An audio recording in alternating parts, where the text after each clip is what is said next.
Bonjour mesdames et messieurs, pour moi le plaisir est encore plus grand de vous retrouver au compte de cette initiative de téléenseignement. Aujourd'hui, nous allons parler de grammaire et le volet que je vous présente, mesdames et messieurs, c'est les fonctions de l'adjectif qualificatif. Les fonctions de l'adjectif qualificatif. Mais bien avant de commencer, j'aimerais porter ces trois phrases au tableau qui vont nous permettre d'explorer cette règle grammaticale. Bienvenue à vous. Voilà donc, mesdames et messieurs, ces trois phrases qui vont nous aider à mieux comprendre les fonctions de l'adjectif qualificatif. Mais bien avant de commencer à aborder ce sujet, il est important que nous fassions un petit rappel sur les adjectifs qualificatifs. Cette notion renvoie donc à la classification grammaticale des mots. Je ne vous apprends pas, jusqu'à un passé récent, il était enseigné dans les salles de classe qu'il y a 9 espèces de mots. Aujourd'hui, on en parle 10 espèces de mots. Quand je parle de 10, quand je parle d'espèces, je parle de la classe, je parle de la famille grammaticale à laquelle peut appartenir un mot. Ces familles donc sont au nombre de 10. Nous avons donc les noms, les déterminants, les verbes, les adjectifs, les pronoms, les adverbes, les interjections, les conjonctions de coordination, la conjonction et les prépositions. C'est quoi donc la nouveauté? Dans le temps, on ne citait que 9 parce que tout simplement, les conjonctions de coordination et les conjonctions tout court appartenaient à une même classe. On disait donc les conjonctions avec S. Mais de nos jours, on se retrouve avec les conjonctions de coordination totalement détachées des autres familles de conjonctions qui deviennent donc une catégorie grammaticale, une espèce de mot grammatical à part entière. Ce qui nous renvoie donc à 10 espèces de mots. Et donc, ces espèces, ces familles constituent donc la nature des mots. La nature. Exemple, je prends par exemple Ali. Ali, par nature, on peut dire que c'est un nom. Ali est un nom par nature. Donc nom, c'est la classe, le nom c'est la classe grammaticale à laquelle appartient le mot Ali. Nom par exemple. Mais lorsqu'on parle maintenant de fonction, la fonction donc constitue les rôles que le mot là peut jouer dans une phrase. La fonction constitue le rôle que les mots peuvent jouer dans une phrase donnée. Exemple, nous venons de dire que Ali est un nom, mais quelle est sa fonction? Il faut qu'on le mette dans une phrase par exemple. Ali joue au ballon. Lorsque nous prenons cette phrase et que nous soulignons Ali pour l'analyser, on dira donc Ali est un nom. Mais quelle est sa fonction dans cette phrase? On va dire donc Ali, nom. Et quelle fonction? Fonction, sujet. Sujet.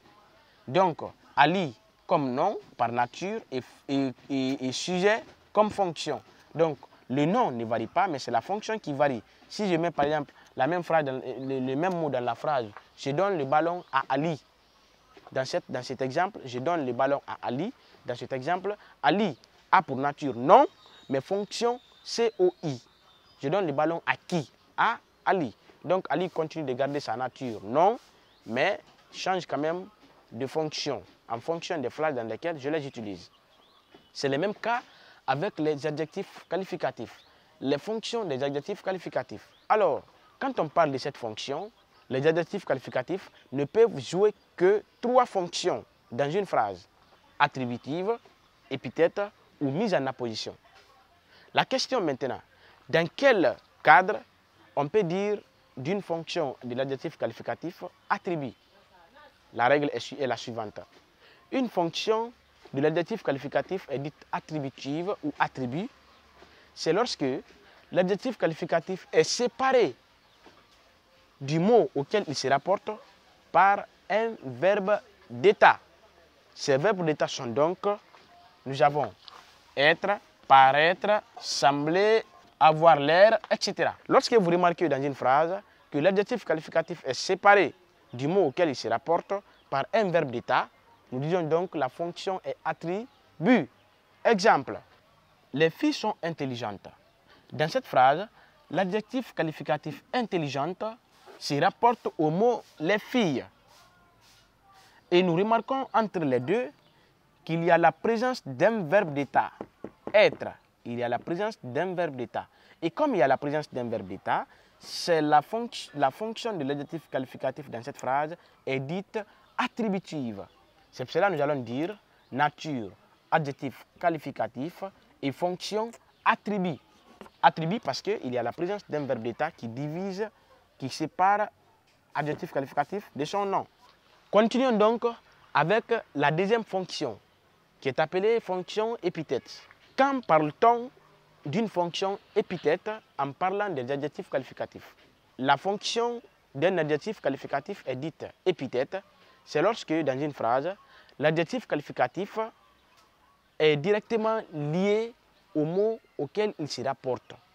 Il n'y a donc pas de présence d'un verbe d'état, encore moins d'un signe de ponctuation. Exemple, il a de beaux souvenirs. Dans cette phrase, nous soulignons beau comme adjectif qualificatif. Ça, c'est sa nature. Adjectif qualificatif. Ça, c'est la nature qui ne change jamais. Maintenant, quelle est sa fonction dans cette phrase? La fonction est-elle attributive, épithète ou mise en apposition? Vérifions donc son environnement. L'adjectif est-il séparé par un verbe d'état avec le nom auquel il se rapporte? Adjectif et souvenir. Donc le mot qualifié ici c'est souvenir. Beau souvenir.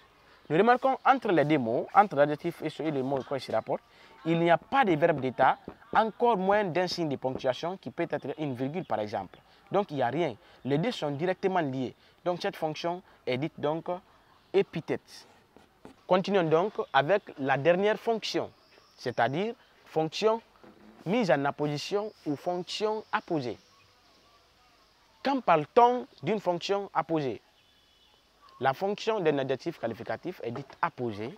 C'est lorsque, dans une phrase, l'adjectif qualificatif est séparé par la virgule du nom auquel il se rapporte. Il y a donc la présence d'une virgule qui vient isoler l'adjectif qualificatif. Exemple, courageuse, les femmes ont été récompensées. Soulignons dans cette phrase l'adjectif qualificatif courageuse. Et courageuse se rapporte à quel nom? Ça se rapporte à les femmes. Entre courageuse et les femmes auxquelles le mot courageuse se rapporte, il y a la présence d'une virgule. Courageuse, virgule, les femmes ont été récompensées. Alors, comme il y a une virgule, l'analyse voudrait qu'on dise cet adjectif qualificatif, ce mot courageuse a pour nature adjectif qualificatif. Maintenant, la fonction apposée. Fonction apposée. Apposée ou la fonction mise en apposition. Et donc la règle est simple. Voilà donc, mesdames et messieurs, les notions concernant les fonctions de l'adjectif qualificatif. La fonction donc est dite attribut. C'est lorsque il y a la présence d'un verbe d'état qui sépare l'adjectif qualificatif du nom auquel il se rapporte. La fonction est dite épithète.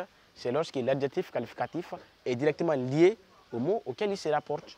Et la dernière fonction donc, apposée ou encore fonction mise en apposition, c'est lorsque l'adjectif qualificatif est séparé par une virgule du nom auquel il se rapporte. Et si vous avez des questions, merci de les mettre en commentaire, je viendrai les répondre. Une fois de plus, merci pour votre attention.